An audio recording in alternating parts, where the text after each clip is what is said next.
میں آپ کے ساتھ بہت امپورٹنٹ نظم کا مرکزی خیال شیئر کرنے والی ہوں۔ اس ویڈیو میں آپ کو بتاؤں گی کہ آپ نے کتنے لائنوں میں مرکزی خیال لکھنا ہے اور کیسے مرکزی خیال لکھنا ہے جس سے آپ کو اس کے پورے نمبر مل سکیں۔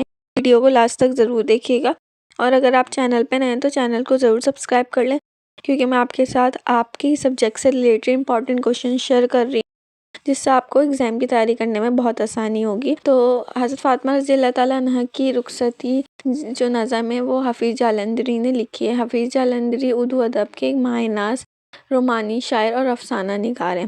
آپ کا سب سے بڑا اعزاز پاکستان کا قومی ترانہ تخلیق کرنا ہے، جس کی بدولت آپ کو عملی شہرت ملی۔ انہوں نے پاکستان کا قومی ترانہ بھی لکھا ہے۔ اسلامی تاریخ کو نظم کی صورت میں شاہنامہ اسلام کے نام سے پیش کرنا آپ کا ایک عظیم کارنامہ۔ آپ کے مشہور شاعری مجموعے میں نغمہ بار اور طلقابہ شیری نمایاں ہیں۔ آپ کا مزار لاہور میں مینار پاکستان کے پہلو میں واقع ہے۔ تو تھوڑا سا مختصر سا آپ کو تعارف بھی پتہ ہونا چاہیے کہ یہ نظم کس نے لکھی ہے۔ میں آپ کے ساتھ نظم کا مرکزی خیال شیئر کر رہی ہوں۔ اس سے پہلے خلاصہ اور مرکزی خیال میں کیا ڈفرینس ہے یہ ہم جان لیتے ہیں۔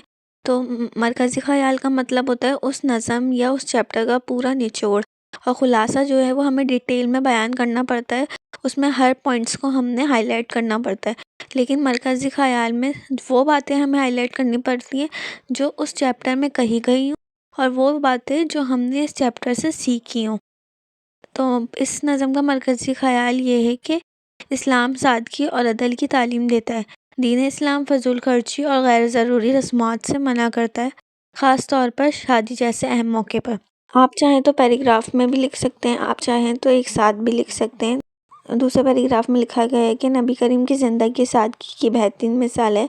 حضرت فاطمہ رضی اللہ تعالیٰ عنہ کی شادی نہایت سادہ طریقے سے ہوئی، جس سے ہمیں یہ سبق ملتا ہے کہ اصل خوشی سادگی میں ہے، نہ کہ دکھاوے میں۔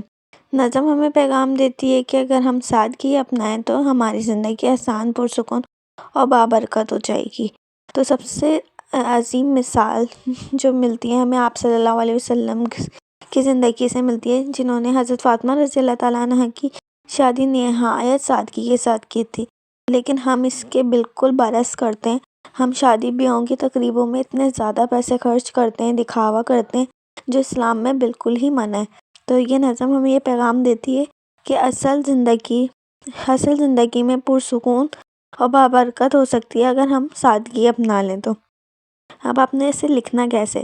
سب سے پہلے آپ نے نظم کا مرکزی خیال لکھنا ہے، ہیڈنگ ڈالنی ہے دوسرے مارکر سے، پھر دوسرے مارکر سے آپ نے اس نظم کا نام لکھنا ہے، اس کے بعد نظم کے شاعر کا نام کی ہیڈنگ ڈالنی ہے، اور پھر جیسے آپ بلیک مارکر یوز کر رہے ہیں تو آپ نے بلو سے شاعر کا نام لکھنا ہے، اور مرکزی خیال آپ نے 4 سے 8 لائنوں میں لکھنا ہے، اس سے زیادہ نہیں لکھنا۔ بس آپ نے اتنی ہی لائنوں میں لکھنا ہے، بہت زیادہ لیندی نہیں کیجیے گا۔ ایسے آپ مرکزی خیال لکھیں گے تو آپ کو اس کے پورے نمبر ملیں گے انشاءاللہ۔ اور اگر آپ چینل پہ نئے ہیں تو پلیز سبسکرائب بھی کر لیں۔